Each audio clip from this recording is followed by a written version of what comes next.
Welcome to Quill Sword Blogcast. Will Harris hold on to her lead?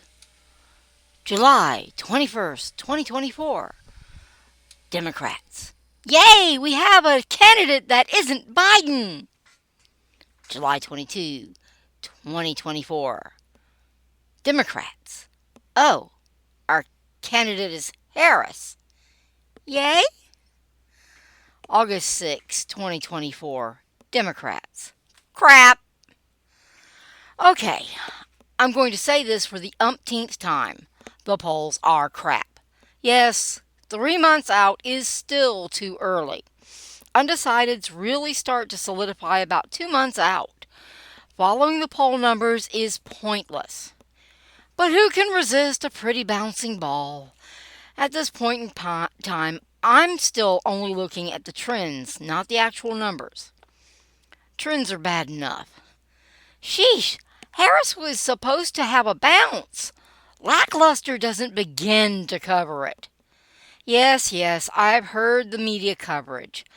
I'm now convinced journalists cannot read polls. Okay, for all of you desperate to see numbers, I'm referring to the August 7th Real Clear Politics aggregate, not the stupid average, just using the chart they provide to review the various polls. Hyperlink in text, otherwise linked in description.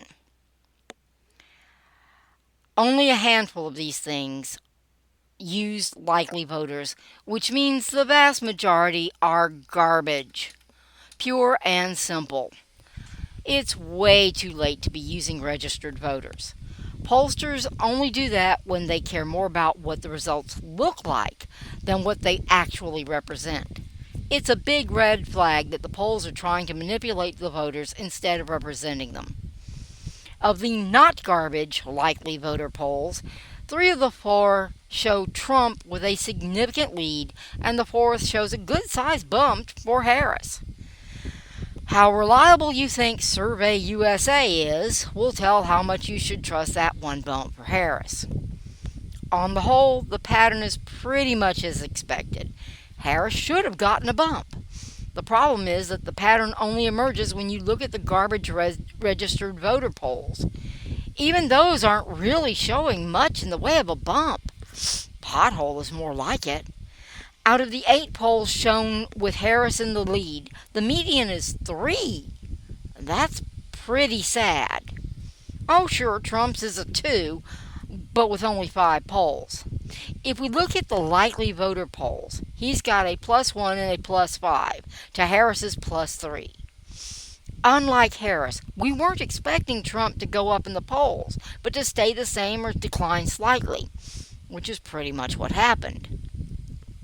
What this means is that Harris didn't get much of a boost when she became the heir apparent. For all the media hoopla and the Democrat relief at Biden's removal, I fully expected a significant boost in Harris's numbers. This ain't it. But what about all the money she brought in? What about it? How much was from small donors? Not all that much comparatively.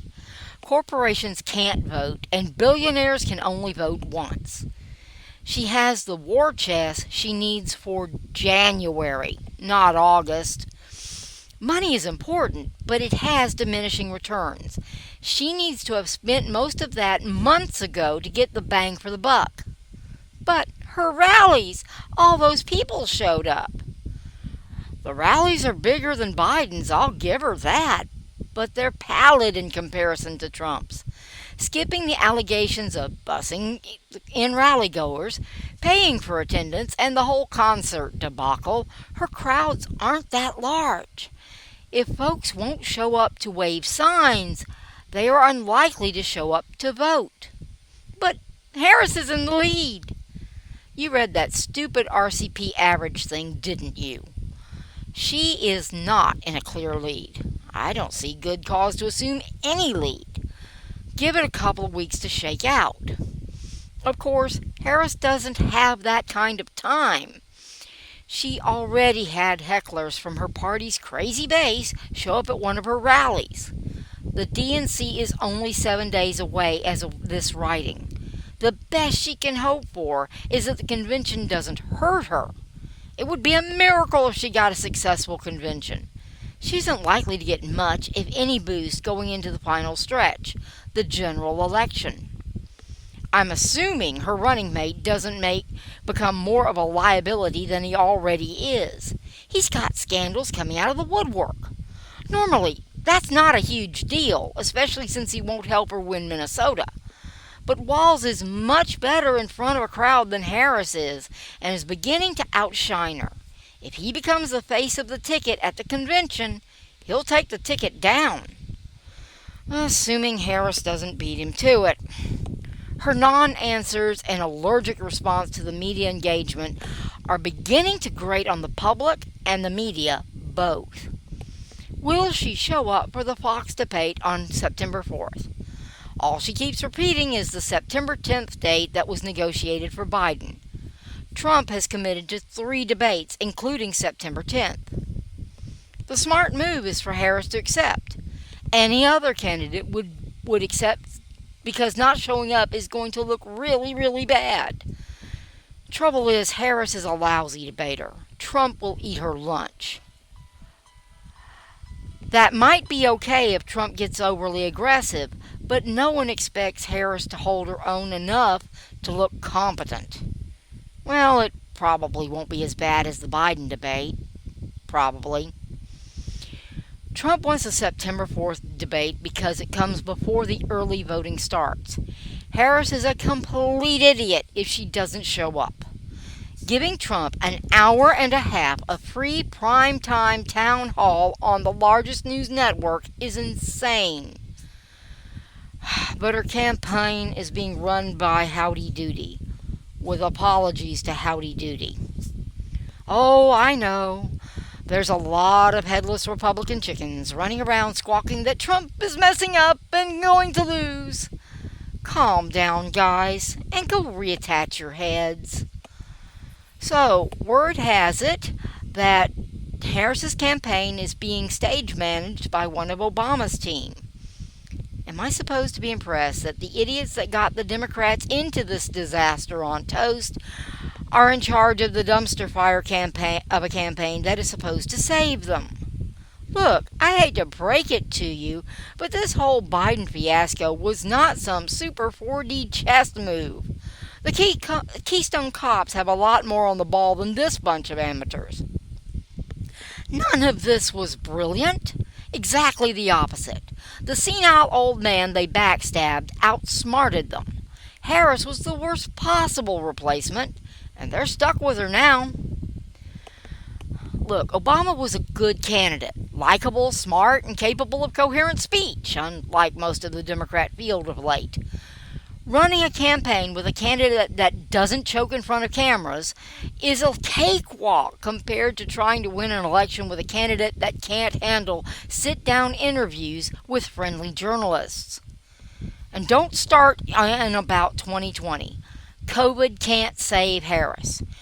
Biden had an excuse to hide other than raw incompetence. Harris has no such cover. Worse, neither Fox nor CNN are as inclined to let her skate by. Fox because they figured out where their bread and butter come from, and CNN because they are desperately trying to avoid bankruptcy. Harris's lackluster polling is unlikely to improve. There's already evidence that it's falling. If her numbers don't stay up to reassure her flighty party and the out on a broken limb media, she may find herself on the receiving end of the ire of her entire side as the situation becomes more hopeless. Looks like the honeymoon is over. Oh, in case you're wondering, no, the Minnesota primary doesn't matter. It's an open mess in a fairly blue state. It isn't going to tell us who will win in November. It'll probably shake out as currently predicted. Probably. Minnesota should be all happy with the Democrats at the moment. Then again, not much has gone to plan this cycle. If there's an upset in turnout, it will be hilarious, but not meaningful. The convention can still do a lot of damage. So could a Trump town hall where he answers questions and keeps pointing out that Harris didn't have the guts to show up. Then he starts comparing the economy under the Trump administration to that of the Biden-Harris administration. I seriously owe Howdy Doody a better apology, don't I? Hiding behind a teleprompter and having them rev the jets as she gets off Air Force Two, which she hasn't done yet, isn't any substitute for getting FaceTime with reporters. No, stealing Trump's campaign pledges won't help either. Did we notice a whiff of desperation there? Yes, we did. But Trump's behind. Not that the stupid polls actually prove anything, but he was way behind in both 2016 and 2020. Even if you are deluded enough to think that the 2020 was a fair election, it was still a squeaker. Not the 7-point lead Biden supposedly had in August of 2020, while hiding in his basement. Heck, I kind of prefer having Trump trail for a few weeks. Shakes out what tiny bit of complacency there might be in his support right now. Not that people who show up for outdoor rallies in July and August are even remotely complacent. More to the point, it hurts Harris.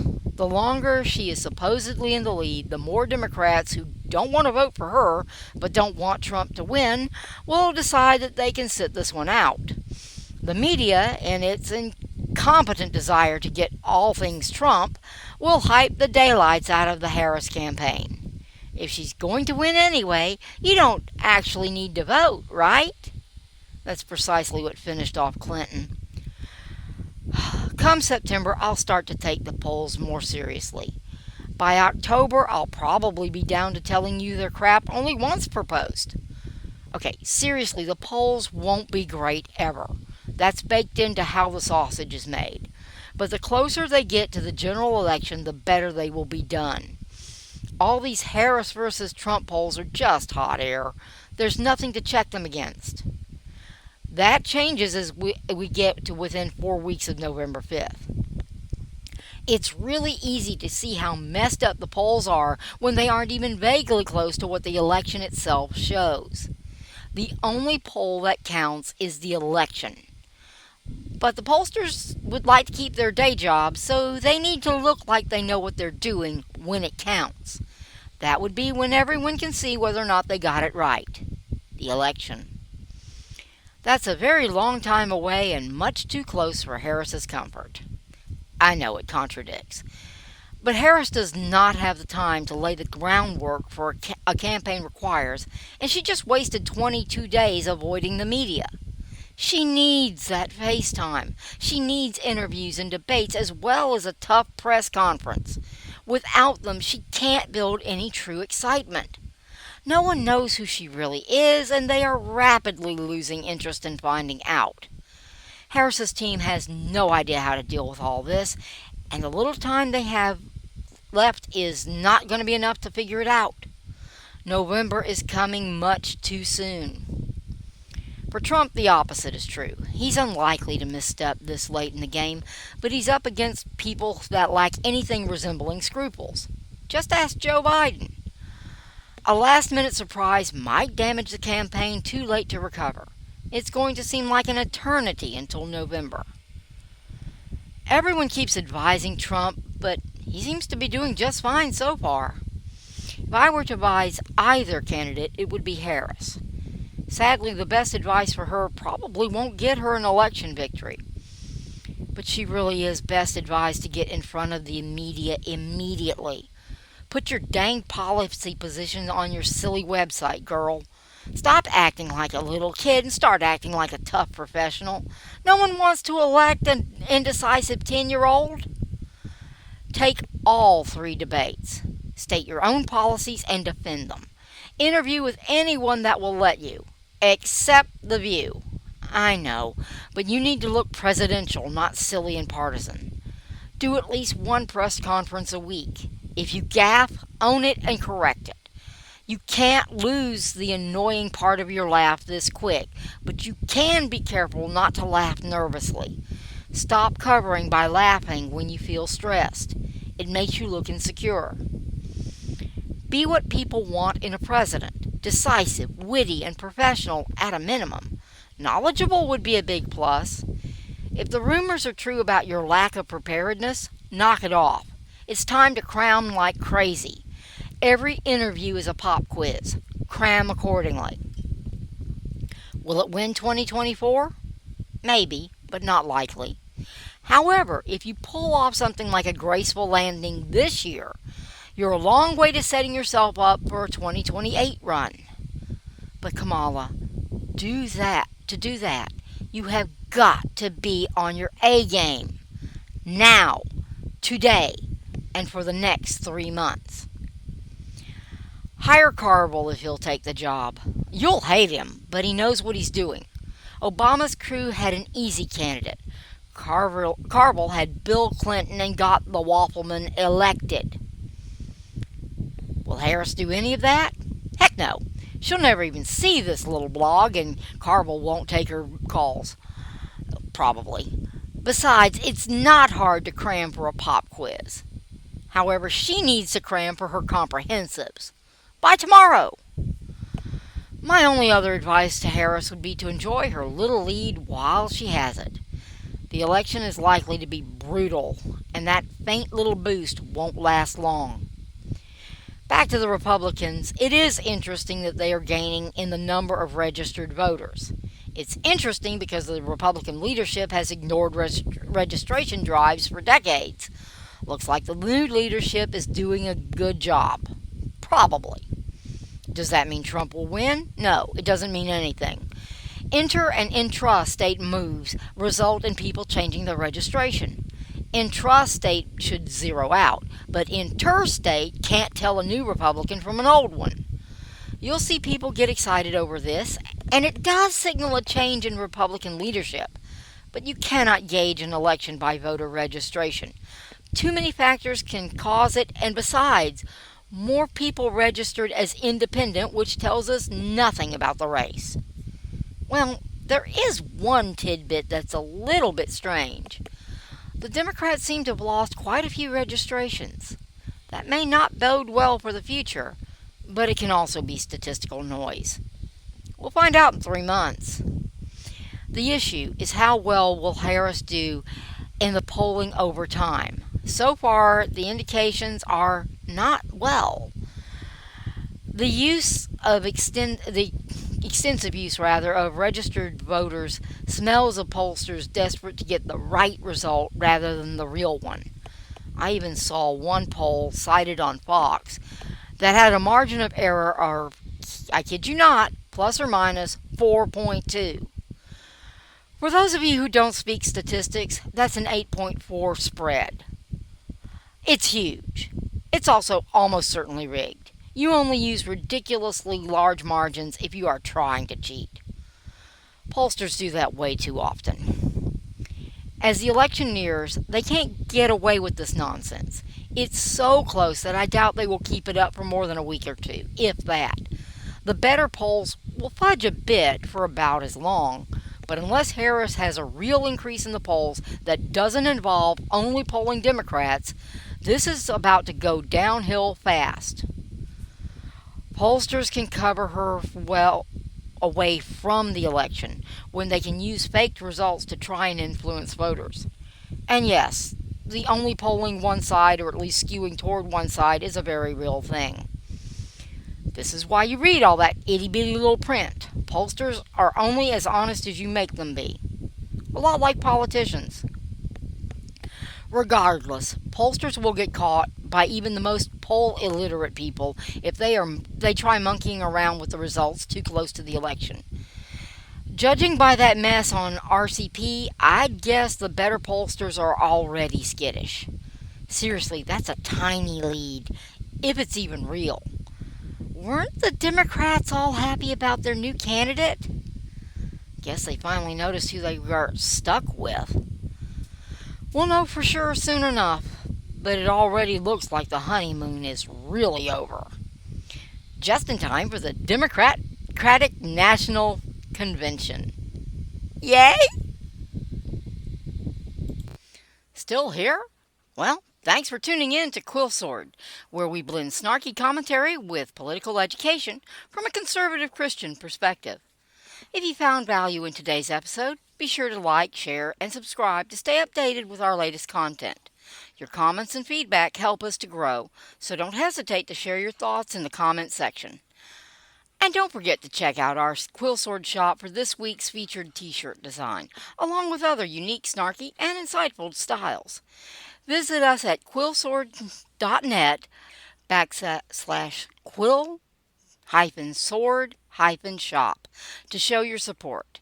Until next time, stay informed, stay involved, and stay snarky.